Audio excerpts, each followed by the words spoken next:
Hello, hello, hello. How's everyone doing? Welcome, welcome. Thanks, Shingy. I wish my hair could fight gravity like yours. Fortunately, can't. All right, thank you for that very interesting speech. I think the next topic is kind of a good transition from what we just heard. We're going to talk about the metaverse, NFTs, the artist journey, and overall, what it takes to become successful with your NFT projects. Yeah, so I think yesterday's discussion, we very much focused on the broader sort of big picture, the community building. We talked a little bit about NFTs, the Twitterverse, the Discord, and all that. Here we have one of the finest artists in the Middle East right now. She's been very successful this past year on platforms like Foundation, which is where we were seeing a lot of very curated works. And I think I wanted to maybe start off with a discussion about what it's been like, to be a fine artist who has been in the traditional art space, because you've been producing art for a long time, Christelle. What has it been like to be part of now this metaversal project coming and bridging the two worlds together? Well, first, GM everyone. Happy to be here. Well, I've been working with both medium, traditional acrylic painting and digital drawings. And I used to have to print them before the NFTs and the blockchain technology. And what happened is early on this year, when I understood what this technology offers for digital artists, especially, I had to adopt it as soon as possible. It is a technology that offers so much opportunities and solutions for us digital artists. It's been an amazing experience so far. I have met so many interesting characters, creative persons, tech experts, and I've collaborated with so many amazing teams. The community is amazing, the NFT community, and so far I'm looking forward. I think the future is so bright for us digital artists. Yeah. Yeah, wonderful. So I think I wanted to first start by also saying, let's talk a little bit about Foundation, because this discussion is very much, I think, catered to those of you who are interested. So there's a lot of discussion right now about whether the NFT art space is like a fad, whether or not we've seen the whole. So yesterday we talked about Bored Ape Yacht Club, we talked about the punks, we shilled the cool cats, obviously, and many people might look at that and be like, well, this isn't really art, right? What is this? This isn't art in the sense that I understand it to be. Or you might say, well, those are different because they're collectibles, right? Now, Foundation has really changed, and also Super Rare to an extent as well. They've kind of changed the way art is curated. And obviously we have Giuseppe here, who is a real world curator. I maybe wanted to hear from you and maybe the two of you on this point. Now that we're seeing art curation taking place, where fine artists are now able to sell their works for multiple serious sums of money on places like Foundation, where do you kind of see this bridge taking place? Or do you see the market share of art really moving away from in this traditional galleries? Will galleries be relevant in a world where we can have art displayed this way and where people can buy quite easily on places like Foundation? What are your thoughts? Thank you, Anas. I think we are experiencing a renaissance in the digital art world. So we are in this transitional phase where things are moving from real to virtual,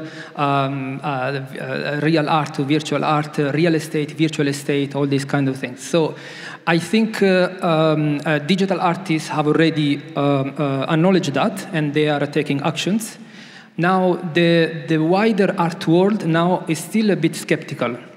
There is a lot of still skepticism from the old and more traditional art ecosystem. So there are a lot of artists and organizations that adopted these technologies that already are exploring the way of adapting these technologies in their project.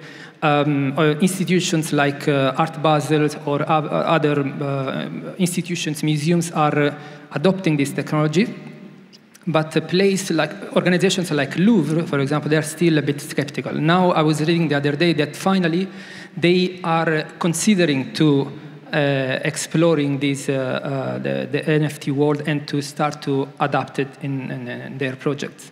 So I have a question. So we do see a lot of, many times we see artists in the traditional space trying to bridge into the metaverse and NFTs.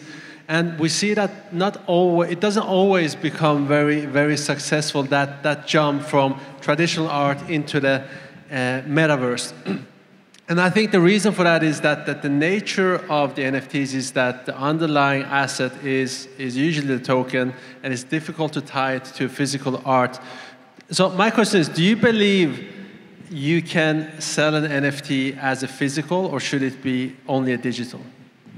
So from my experience, I'd have to say that I have collectors who are traditional collectors who comes to my studio and love my paintings and want to have the physical painting in their homes or in their walls. They want to see it. But at the same time, they believe in the crypto world and the NFTs and how you can build a provenance when you have a digital record of this work.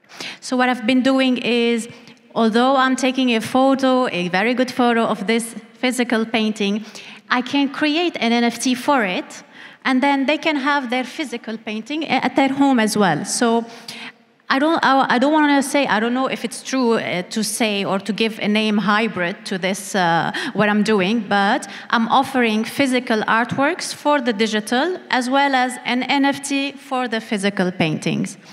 And do you see that the NFTs that you're creating, that they're taking over your physical sales?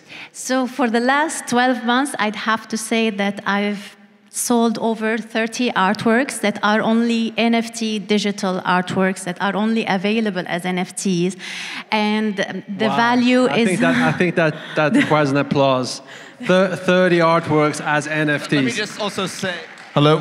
That the floor price on one of her works on Foundation, is it close to 3 ETH? Oh, yeah, the floor price, yes. Yeah, it's close to 3 ETH, and it's not easy to reach a 3 ETH floor price. That's a lot, so, you know, massive congrats. That means a minimum of around $12,000 per piece of art. Yes. So actually, I wanted to go back a little bit more on, you know, maybe we can talk to the audience a little bit about what it takes if someone's new to the space, they want to try to get into this space, maybe they're a fine artist or something. You know, we talked a lot about community building last time, and I definitely think, you know, for you, you've built yourself a community on your Instagram page and now building your community on Twitter.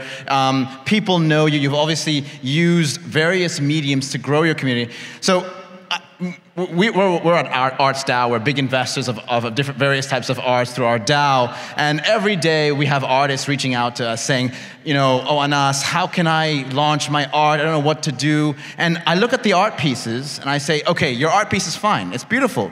But you're missing the key component, which is you haven't built a community around your work. How can you expect to sell?